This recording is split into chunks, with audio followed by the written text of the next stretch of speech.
Dalam saat semacam itu dia lalu bergumul. Nah, bergumul atau bergulat. Lalu Tuhan muncul.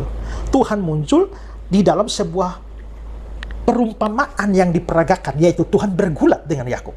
Dan pada akhirnya Yakub menang. Ini tidak boleh dimaknai secara harfiah bahwa berarti bayangkan Tuhan bisa kalah itu loh dari Yakub tuh. Tuhan macam apa begitu? Nah, mereka kemudian mengeluarkan sebuah statement bahwa Yesus dan Bapa kalah gulat alias kalah bergumul dengan Yakub. Lalu kemudian ada propaganda-propaganda yang muncul dan mengatakan pria ini mantap berpindah agama karena Tuhannya kalah gulat, saudara-saudara.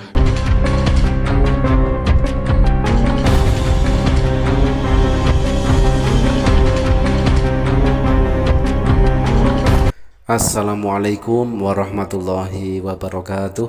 Sahabat beriman, berjumpa kembali di Bintang Mu'alaf Channel. Mudah-mudahan kita semua selalu sehat walafiat di dalam lindungan Allah Subhanahu wa ta'ala. Salam satu Tuhan, Allahu Akbar. Sahabat, kesempatan kali ini kita akan tampilkan beberapa video dari beberapa pendeta yang menjawab pertanyaan dari para jemaatnya. Kenapa Tuhannya kalah bergulat dengan Yakub? Oke, langsung saja mari kita simak videonya. apa yang terjadi pada Yakub? Maka Yakub di dalam suatu masalah yang besar sekali dan ketakutan yang besar bahwa dia akan menghadapi Esau kakaknya yang dia bisa saja dibunuh oleh kakaknya. Dalam saat semacam itu dia lalu bergumul atau bergulat. Lalu Tuhan muncul. Tuhan muncul di dalam sebuah perumpamaan yang diperagakan, yaitu Tuhan bergulat dengan Yakub. Dan pada akhirnya Yakub menang. Ini tidak boleh dimaknai secara harfiah bahwa berarti bayangkan Tuhan bisa kalah itu loh dari Yakub tuh. Tuhan macam apa begitu? Nah, mereka kemudian mengeluarkan sebuah statement bahwa Yesus dan Bapa kalah gulat alias kalah bergumul dengan Yakub. Lalu kemudian ada propaganda-propaganda yang muncul dan mengatakan pria ini mantap berpindah agama karena Tuhannya kalah gulat, saudara-saudara. Mengapa Allah kalah bergumul dengan Yakub? Oke, dalam Kejadian pasal 32 ayat 28. Lalu kata orang itu, namamu tidak akan disebut lagi Yakub, tetapi Israel, sebab engkau telah bergumul melawan Allah dan manusia, dan engkau menang. Ya, jadi Israel itu artinya adalah pegumul dengan Allah. Isra itu dari kata Sarah yang bergumul atau berjuang, dan El itu Elohim, pegumul dengan Allah. Sehingga dikatakan di sini, lalu kata orang itu, namamu tidak akan disebutkan lagi Yakub, tetapi Israel. Sebab engkau telah bergumul itu melawan Allah dan manusia, dan engkau menang. Sebenarnya peristiwa ini adalah suatu pelajaran mengenai bagaimana Yakub ini mengalami perjumpaan dengan Allah melalui perkembangan kehidupan yang dapat kita gambarkan sebagai suatu pergumulan yang tak henti-hentinya. Dan akhirnya dia berhasil mengatasi pergumulan itu. Kenapa Tuhan kalah bergulat dengan Yakub? Namamu tidak lagi akan dipanggil Yakub, tetapi Israel, karena engkau telah bergumul dengan Elohim dan dengan manusia, dan engkau telah menang. Kalau kita membaca ayat ini begitu saja, artinya dalam pergulatan antara Yakub dengan Elohim, Yakub menang. Nah, kalau Yakub menang berarti lebih hebat siapa? Elohim atau Yakub? Masih hebat Yakub. Kalau gitu kita sembah Yakub saja. Ya kan? Logikanya kan begitu, saudara-saudara. Teman-teman, saya temukan sebuah artikel yang sangat menarik ya, dengan judul Fitnah Alkitab terhadap para nabi, tanda seru. Berikut ini adalah beberapa fitnah dan catatan hitam bagaimana Alkitab memberikan gambaran yang buruk terhadap nabi-nabi Allah yang sangat terkenal itu, dan merupakan moyang dari agama-agama samawi. Tanpa bermaksud tendensius, di sini kita hanya akan menyajikan saja. Selanjutnya terserah para netizen semuanya. Nah di sini yang akan kita tampilkan adalah fitnah ketujuh. Nabi Yakub penipu, ia bergumul dengan Allah dan menang. Ada di dalam Kejadian 27 nomor 35, jawab ayahnya atau Ishak, adikmu telah datang dengan tipu daya dan telah merampas berkat yang untukmu itu.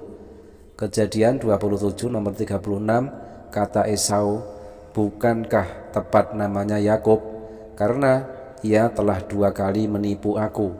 Hak kesulunganku telah dirampasnya, dan sekarang dirampasnya pula berkat yang untukku.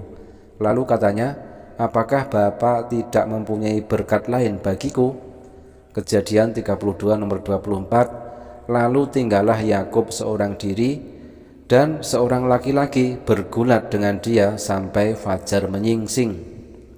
Kejadian 32 nomor 25, ketika orang itu melihat bahwa ia tidak dapat mengalahkannya, ia memukul sendi pangkal paha Yakub, sehingga sendi pangkal paha itu terpelecok ketika ia bergulat dengan orang itu.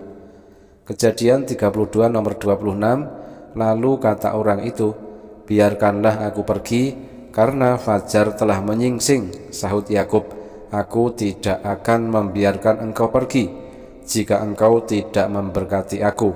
Kejadian 32 nomor 27, bertanyalah orang itu kepadanya, siapakah namamu? Sahutnya, Yakub.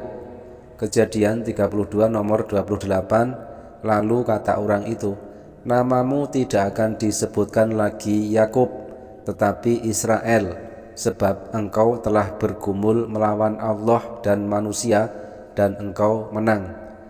Kejadian 32 nomor 29, bertanyalah Yakub, katakanlah juga namamu. Tetapi sahutnya, mengapa engkau menanyakan namaku? Lalu diberkatinyalah Yakub di situ. Seperti itu teman-teman ayat yang tertulis ya. Lebih spesifiknya di dalam Kejadian 32 nomor 28 yang menyatakan dalam tanda kutip, Nabi Yakub penipu, ia bergumul dengan Allah dan menang. Jadi sangat hebat sekali ya. Siapa yang menang? Yakub. Terus logikanya siapa yang kalah? Silahkan Anda jawab sendiri di dalam hati. Nah, ternyata tidak hanya itu saja. Banyak sekali dalam tanda kutip fitnah yang ada tertulis di dalam Alkitab terhadap para nabi. Itu tadi tentang fitnah terhadap Nabi Yakub ya, yang bergumul dengan Allah dan menang, itu ada tertulis di fitnah nomor 7. Coba kita tengok yang di bawahnya, fitnah nomor 8. Nabi Daud atau kakek Yesus berzina dengan istri orang lain. 2 Samuel 11 nomor 2. Sekali peristiwa pada waktu petang, ketika Daud bangun dari tempat pembaringannya, lalu berjalan-jalan di atas sotoh istana. Tampak kepadanya dari atas sotoh itu seorang perempuan sedang mandi. Perempuan itu sangat elok rupanya. 2 Samuel 11 nomor 3. Lalu Daud menyuruh orang bertanya tentang perempuan itu, dan orang berkata, itu adalah Batsheba binti Elam, istri Uria orang Het itu. 2 Samuel 11 nomor 4. Sesudah itu Daud menyuruh orang mengambil dia. Perempuan itu datang kepadanya, lalu Daud tidur dengan dia. Perempuan itu baru selesai membersihkan diri dari kenajisannya, kemudian pulanglah perempuan itu ke rumahnya. 2 Samuel 11 nomor 5. Lalu mengandunglah perempuan itu, dan disuruhnya orang memberitahukan kepada Daud, demikian aku mengandung. Nah, ini sungguh luar biasa sekali ya apa yang tertulis di dalam Bible. Apapun komentar Anda di sini, saya hanya membacakan ayatnya saja. Coba kita tengok di fitnahan tanda kutip ya, fitnah berikutnya, yaitu fitnah nomor 9. Tuhan akan membalas dendam kepada Nabi Daud dengan menyuruh orang lain meniduri istri-istrinya secara terang-terangan di depan seluruh orang Israel. 2 Samuel 12 nomor 11. Beginilah firman Tuhan, bahwasanya malapetaka akan kutimpakan ke atasmu dalam kurung Daud yang datang dari kaum keluargamu sendiri.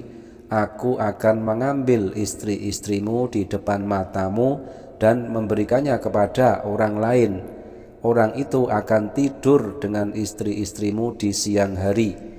2 Samuel 12 nomor 12. Sebab engkau telah melakukannya secara tersembunyi dalam kurung dengan Batsheba, tetapi aku akan melakukan hal itu di depan seluruh Israel secara terang-terangan. Nah, ini sangat mantap sekali juga ini ya, di fitnahan yang ke-9 ini. Sekali lagi di sini saya hanya membacakan apa yang tertulis di dalam Alkitab. Tertulis demikian, kita tengok satu kali lagi fitnah nomor 10. Fitnah tanda kutip. Nabi Daud bertelanjang bulat di depan budak-budak perempuan para hambanya. 2 Samuel 6 nomor 20. Ketika Daud pulang untuk memberi salam kepada seisi rumahnya, maka keluarlah Mikal binti Saul mendapatkan Daud, katanya, betapa raja orang Israel yang menelanjangi dirinya pada hari ini di depan mata budak-budak perempuan para hambanya, merasa dirinya terhormat pada hari ini, seperti orang hina dengan tidak malu-malu menelanjangi dirinya. Kita tambahkan satu lagi, fitnah tanda kutip nomor 11. Anak Nabi Daud, Amnon, memperkosa adiknya sendiri. 2 Samuel 13 nomor 11. Ketika gadis itu menghidangkannya kepadanya supaya ia makan, dipegangnyalah gadis itu dan berkata kepadanya, marilah tidur dengan aku, adikku. 2 Samuel 13 nomor 12. Tetapi gadis itu berkata kepadanya, tidak kakakku, jangan perkosa aku, sebab orang tidak berlaku seperti itu di Israel. Janganlah berbuat noda seperti itu. 2 Samuel 13 nomor 13. Dan aku, kemanakah ku bawa kecemaranku, dan engkau akan dianggap sebagai orang yang bebal di Israel. Oleh sebab itu berbicaralah dengan raja, sebab aku tidak akan menolak memberikan aku kepadamu. 2 Samuel 13 nomor 14. Tetapi Amnon tidak mau mendengarkan perkataannya, dan sebab ia lebih kuat daripadanya, diperkosanyalah dia, lalu tidur dengan dia. Nah, ini sebenarnya masih banyak lagi teman-teman ya, tetapi saya tidak sampai hati untuk sekedar membacakannya. Nah, demikian sahabat ya, poin yang kita dapat ketika beberapa pendapat dari para pendeta yang mengatakan bahwa Yakub ketika itu bergulat dengan Tuhannya dan lalu menang. Tetapi banyak di antara para pendeta itu mengatakan itu hanyalah perumpamaan. Tetapi sudah kita bacakan tadi, bunyi ayat yang tertulis adalah seperti itu ya. Apakah itu adalah memang benar-benar sebuah perumpamaan atau sebuah kejadian yang nyata? Silahkan kalian berpendapat dan tuliskan pendapat Anda setelah kita bacakan apa yang tertulis ya. Hanya membacakan saja, tidak mengurangi, tidak menambahkan ya.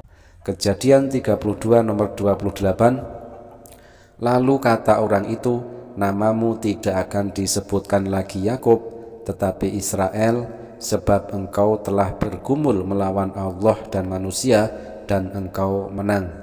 Terima kasih sahabat, mudah-mudahan terhibur dan bermanfaat. Jazakumullah khairan kasiron.